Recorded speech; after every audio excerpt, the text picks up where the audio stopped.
Chapter 3.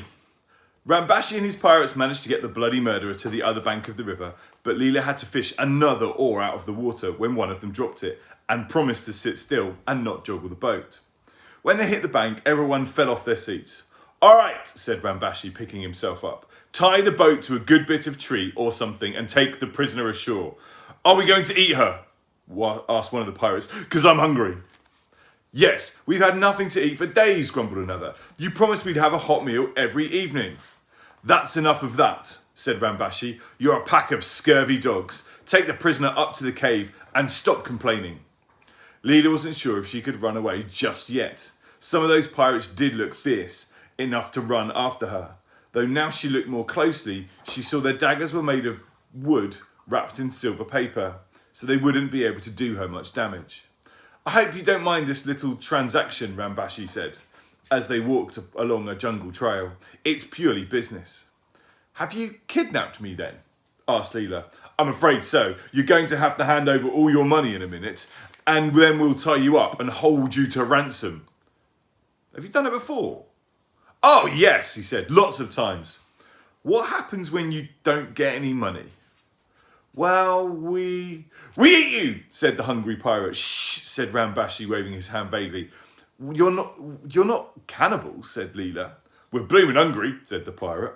"Have you always been pirates?" "No," said Rambashi. "I used to keep hens, but they all died of melancholy, so I sold the business and bought the boat." "Oh no, shh, stop. Don't move." The last of the pirates in the line stood still grumbling, bumped into those in front, who stood behind Rambashi, transfixed with fear.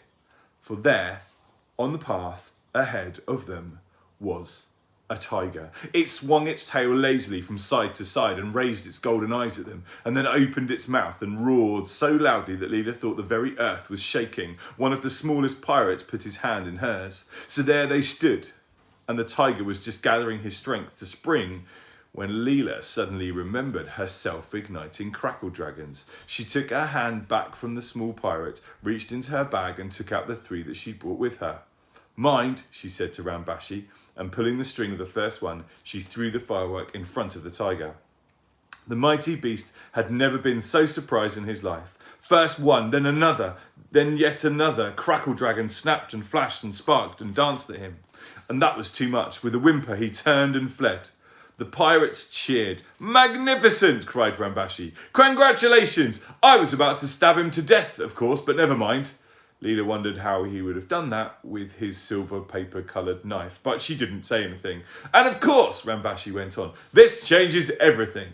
We can't keep you hostage if you've just saved our lives. You'll have to be our guest instead. Stay with us overnight, why don't you?" "We've got no food," said someone. "What's she going to eat?" "We'll send Cheng out to catch some fish," said Rambashi cheerfully, shaking his head at the protest that arose. No, fish is good." No, fish is good.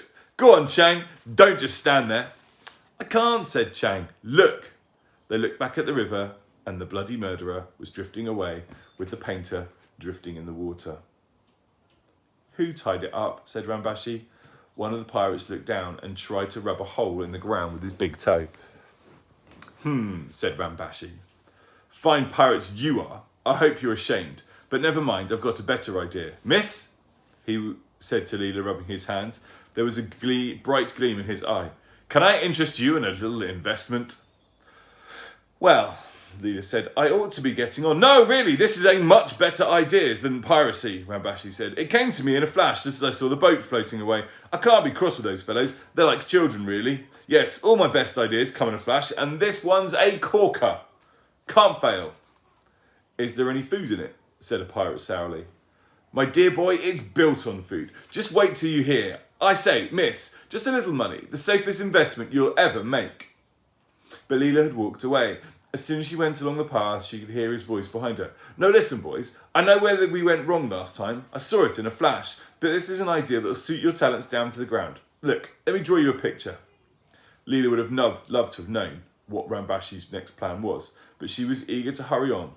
Mount Merapi was smoking and rumbling in the distance. She felt her heart lift when she saw it again, so powerful and dominating, and she thought, I belong to that mountain, and it belongs to me. And on she went, with no other thoughts in her mind but that and excitement putting a spring in her step. Meanwhile, Chulak was getting ready to smuggle Hamlet out of his new home. The master had gone to bed early, groaning, but the slaves were still awake. Chulak had to distract them. Now listen, he said to them in the kitchen. You know you've got to do all you can to please the great white elephant, or else the king will be cross. They all nodded. Well, the elephant's a bit restless. He never sleeps well the first night in a new place, so we'll have to play a game of elephant's footsteps to cheer him up.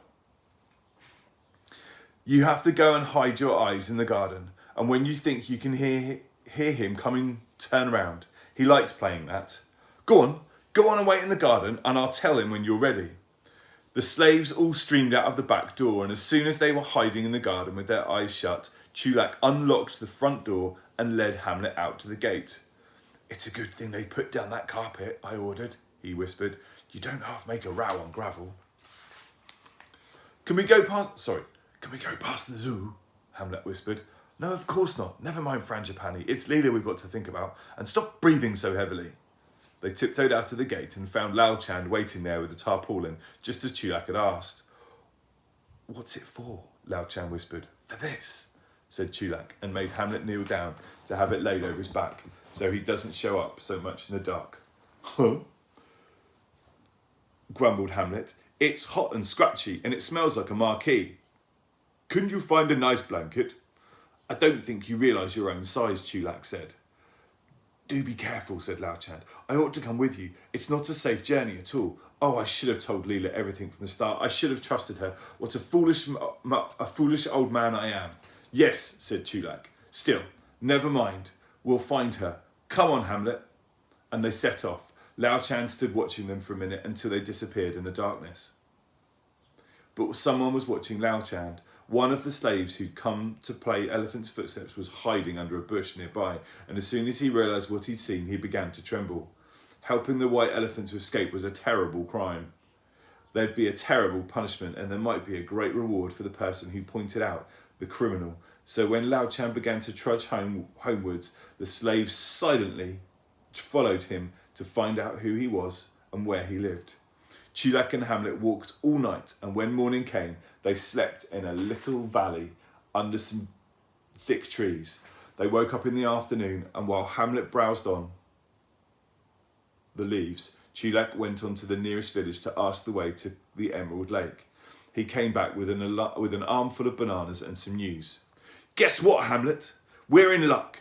This is the night of the full moon. The water goddess comes out of the lake and grants people's wishes. Couldn't be better, my boy. Finish your leaves and let's be going. They weren't the only people going to the Emerald Lake. The jungle paths were busy with families carrying picnic baskets, and even a troop of monkeys was heading in the same direction. Just before the sun set, Chulak and Hamlet saw a young man busily pinning up notices on the trees beside the path. Chulak was about to read one when the young man caught sight of him. Hey, I know you, he said, and him. We know lots of people, said Chulak. Is this the right way for the Emerald Lake?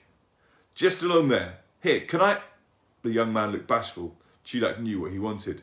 Kneel down, Hamlet, he said. Customer. Hamlet couldn't say anything with the young man, but he gave Chulak a severe look as he knelt down.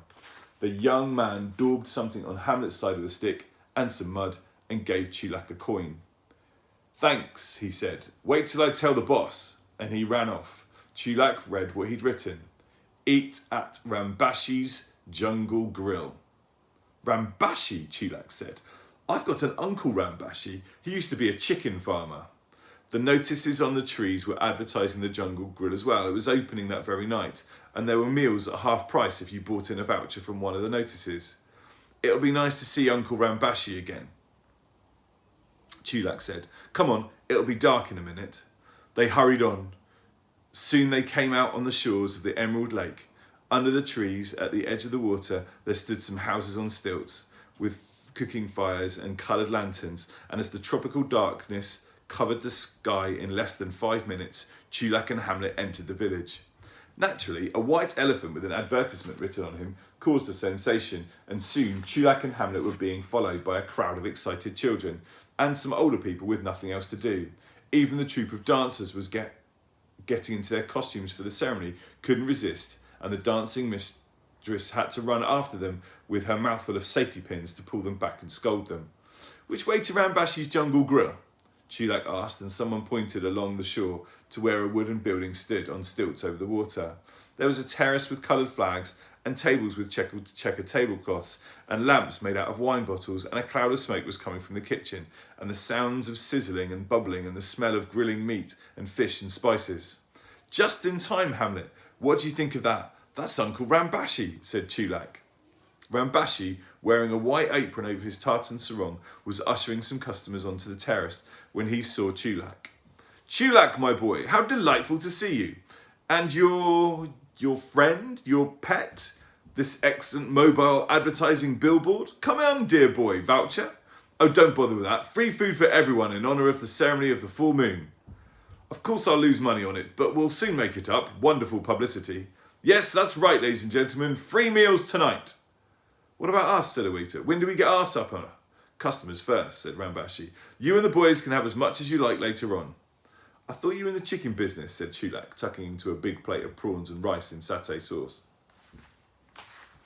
"Yes, but I had to give up on that. I felt sorry for the hens." Chulak. "So we took to the transport business for a while. River taxi, you know, with some freelance work on the side. But then came the opportunity to invest in the restaurant trade, where my talents truly lie, Chulak. Yes, madam, our grilled lake trout is exquisite tonight. May I suggest saffron rice to accompany it, and a flask of jasmine wine? Yes, all free, no charge, compliment to the house." The Jungle Grill was certainly doing good business, or would have been if Rambashi had been charging for it. "I hope he knows what he's doing, Hamlet," Chulak said, as the elephant browsed quietly on the banyan tree that overspread the terrace.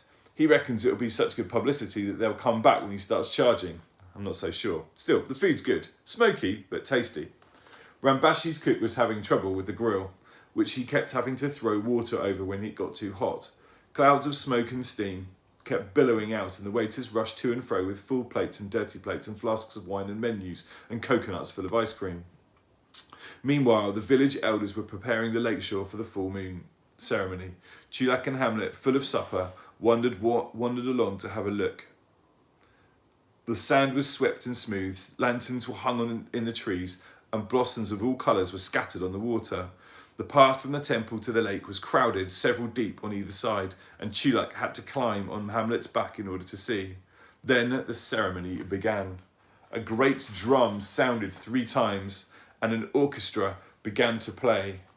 Gongs and xylophones, and drums and cymbals and flutes. A line of dancers came out of the temple and swayed down the path towards the lake, their fingernails snapping and flicking like fireflies and their golden skirts shimmering in the lantern light.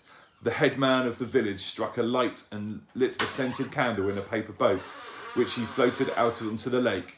The incense made the air sweet and rich. Very soon, other paper boats were floating out to join it, and then a little child pointed at the treetops on the far side of the dark lake and said, "Moon." The full moon was rising, and as it rose, the music rose too, the gongs and the xylophones and the cymbals all summoning the goddess from the lake. And then she was there, though no one had seen her arrive. It was as if she'd come when they were looking away, and when they looked back, they saw her. There, though no one had really looked away. She was floating to the shore on a raft of water lilies, a beautiful lady in a robe and the colour of the moon, with silver rings and amulets and a necklace of jasmine flowers. One after another, the villagers bowed to her and asked her help. This woman for a sick child, that man for a good harvest, these lovers for a blessing on their marriage. The goddess rebuked some for asking too much, though she never refused anyone in need. When they had all finished and the goddess was about to depart, Chulak gathered his wits and shook his head, because he was a little dazzled by her beauty, and he thrust his way to the water's edge and knelt down. "Goddess," he said, "please hear me too." But before the goddess could answer, Hans took him roughly and hauled him away.